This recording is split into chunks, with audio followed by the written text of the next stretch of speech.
Assistant sub inspector. अच्छा। मेरा नाम शिव पूजन मिश्रा, जी। ग्रुप केंद्र जीसी लखनऊ से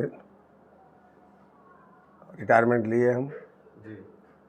सन 1988 में अप्रैल महीने में भर्ती हुए हम बनारस से।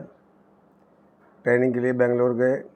बेंगलोर ट्रेनिंग करने के बाद सीधा हम लोगों को पंजाब तरन तारण में उस समय उग्रवाद अपनी चरम सीमा पर था और हमारे यूनिट को भेज दिया। वहाँ हम लोग चले गए। वहाँ बखूबी हम लोगों ने अपनी जिम्मेदारी को निभाया। कुछ समय वहाँ रहने के बाद फिर वहाँ से मणिपुर चले गए हम लोग पंजाब से। वहाँ भी उस समय उग्रवादियों चरम सीमा पर था सन 91 और 2 में। फिर वहाँ से निकलने के बाद फिर वापस श्रीनगर पहुँच गए हम लोग। श्रीनगर में काफ़ी समय बिताए और फिर वहाँ श्रीनगर से वापस फिर हम लोग पहुँचे नागालैंड, आसाम, फिर झारखंड में 3 साल रहने के बाद 4 साल रहने के बाद फिर आए हम जीसी में। तो हमारा जो सफ़र रहा काफ़ी कष्टदायक रहा, लेकिन उसमें भी हम लोगों का उत्साह था।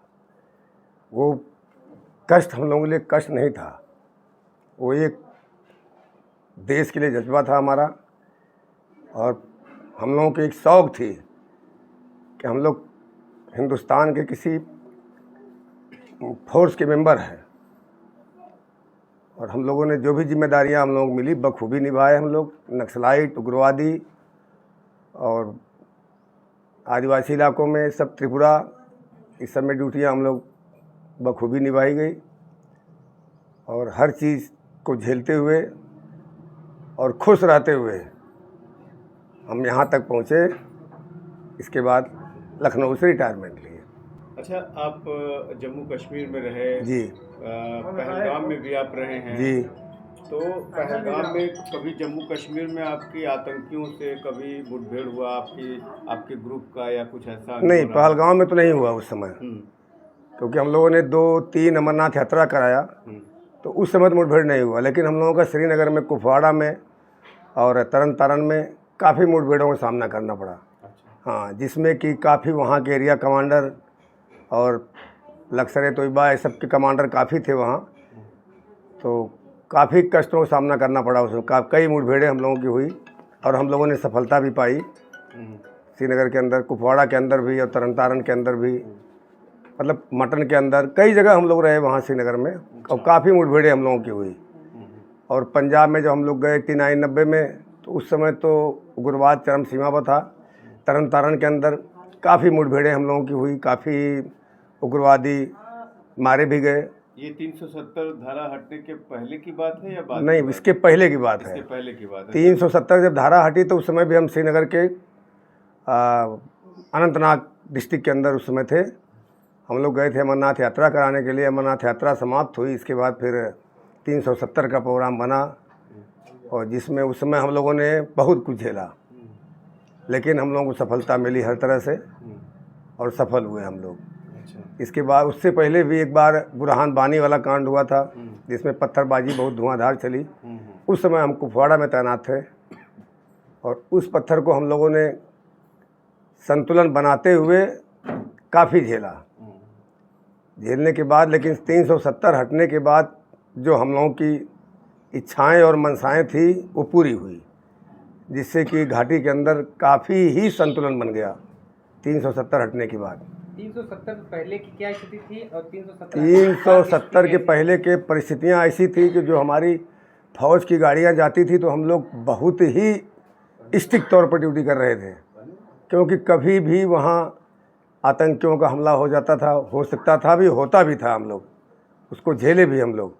और कहीं भी हम लोग ड्यूटी के दौरान खड़ा होते थे तो कोई रिस्पांस हम लोगों को सिविल के थ्रू नहीं मिलता था। हम लोगों को बहुत गलत निगाहों से सिविल को वहाँ के देखती थी पब्लिक, और उनका जुल्म भी दूसरे तरीके का था। पानी फेंक देना और लाल मिर्ची मिला के पानी में फेंक देना और फौज को गाली देना, अपशब्द का इस्तेमाल करना, उन सब को सहते हुए और झेलते हुए हम लोगों ने ड्यूटी वहाँ किया। लेकिन 370 हटने के बाद हम लोगों को बहुत बहुत ही सुकून मिला, जिससे कि वो भी रिस्पेक्ट करने लगे हम लोगों का। और बात व्यवहार जो उनका हुआ उस 370 के बाद वो बहुत ही नॉर्मल और बहुत अच्छा रहा उनका। इसके पहले ऐसा कुछ वहाँ नहीं होता था। वहाँ उग्रवादी ज़रूर थे और मारते भी थे लोगों को और उड़ाते भी थे, लेकिन कभी ऐसा वाक्य उन्होंने इस्तेमाल नहीं किया कि आप हिंदू हैं कि मुस्लिम हैं या कलमा पढ़ के बताइए। इस घटना को कैसे आप देखते हैं? इस घटना को बहुत बर्बरता पूर्वक देखते हैं, और अगर आज भी आवश्यकता पड़ेगी हिंदुस्तान की गवर्नमेंट को तो हम लोग रेडी बैठे हैं, तैयार है इसी घटनाओं के लिए।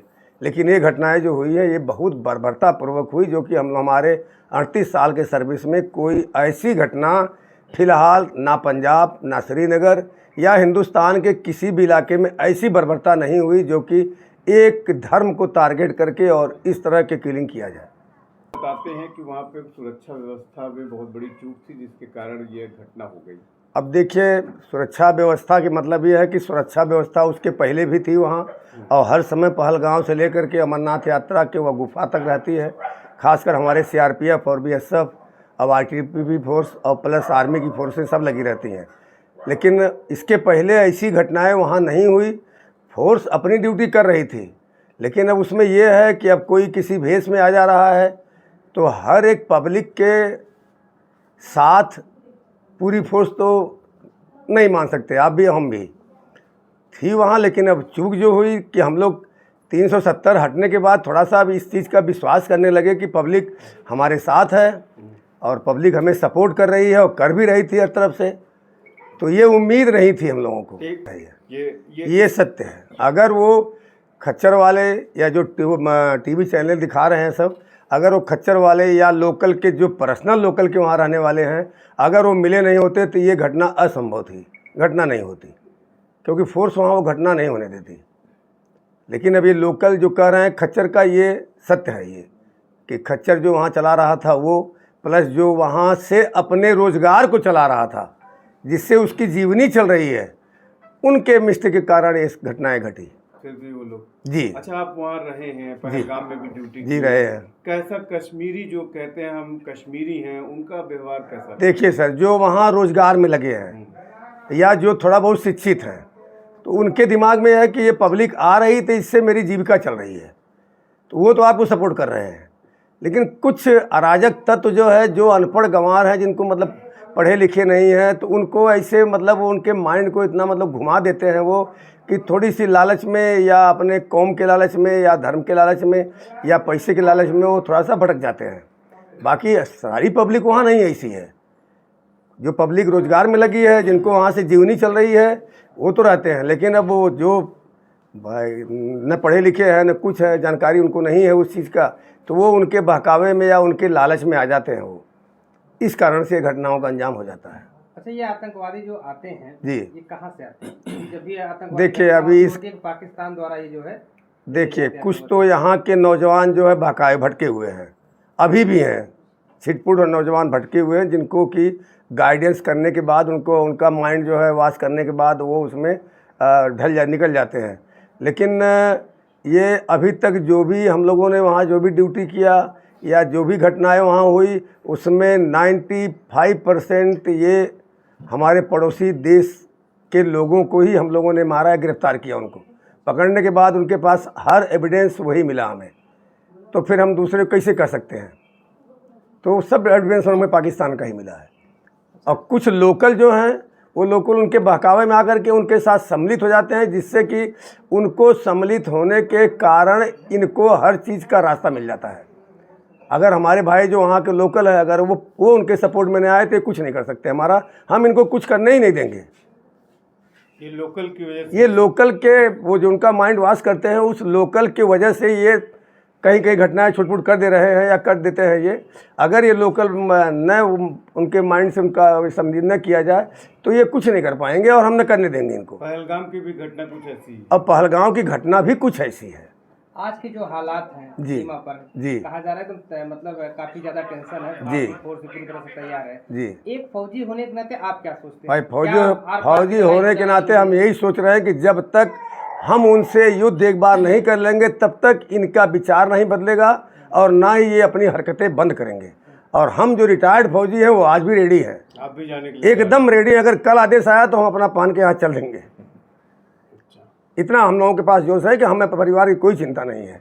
अगर आज भी हमें आदेश आएगा तो हम लोग मूव कर देंगे, क्योंकि हमें अपने इंडिया को देखना है, इंडिया को बचाना है हमें।